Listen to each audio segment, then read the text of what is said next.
کہ اس دین کا ذرا دیکھیے مزاج. 2 سالانہ عیدیں، یہ ہوتا کیا اس میں؟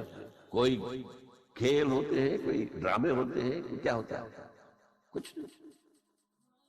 2 رکعت نماز، جاتے آتے تکبیرات، کبر ہو تکبیرہ وَلِتُكَبِّرُوا اللَّهَ عَلَى مَا هَدَاكُمْ، یہ یہاں بھی آیا ہے، سورہ بقرہ میں بھی آیا. یہ سارا معاملہ جو ہے 2 رکعت نماز، آپ نے اجلے کپڑے پہنے، نہائے دھوئے گئے، نماز پڑھی، 2 رکعت، خطبہ سن رہا ہے، یہ عید ہے. کوئی یہاں پر کوئی جو ہے وہ ہنگامہ نہیں، کوئی جشن نہیں، کوئی گانے بجانے نہیں، کچھ بھی نہیں. یہ ساری اللہ کی تکبیر، اللہ کا حمد.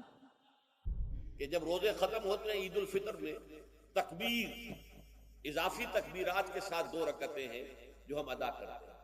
احناف کے نزدیک 6 اضافی تکبیرات ہیں اور اہل حدیث کے نزدیک 12، لیکن تکبیرات ہیں اضافی. اور یہ کہ جاتے ہوئے اور آتے ہوئے عید کے لیے آپ جا رہے ہیں تو تکبیرات پڑھتے ہوئے جائیں، واپس آ رہے ہیں تکبیر پڑھتے ہوئے آئیں. اور یہ بھی کہ جاتے ہوئے راستہ کوئی اور، آتے ہوئے راستہ کوئی اور اختیار کیجئے، تاکہ پورا شہر، پوری بستی جو ہے تکبیر کی آواز سے گونجے. یہ ظاہر ہے. باطن اس کا کیا ہوگا؟ اللہ کی کبریائی کا اعلان کرو، اللہ کی کبریائی کو نافذ کرنے کی کوشش کرو. جب اللہ نے تمہیں ہدایت دے دی ہے، تمہیں اپنے دین حق سے نواز دیا ہے، تمہارا فرض ہے کہ اس کو قائم کرو.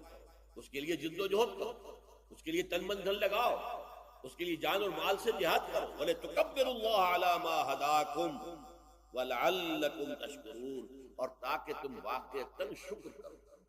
کہ اب تو جیسے کسی نے کہا تھا، اقبال نے شاید کہا تھا، ہلال عید ہماری ہنسی اڑاتا ہے. یہ ہلال عید جو آتا ہے ہم پر ہنستا ہے.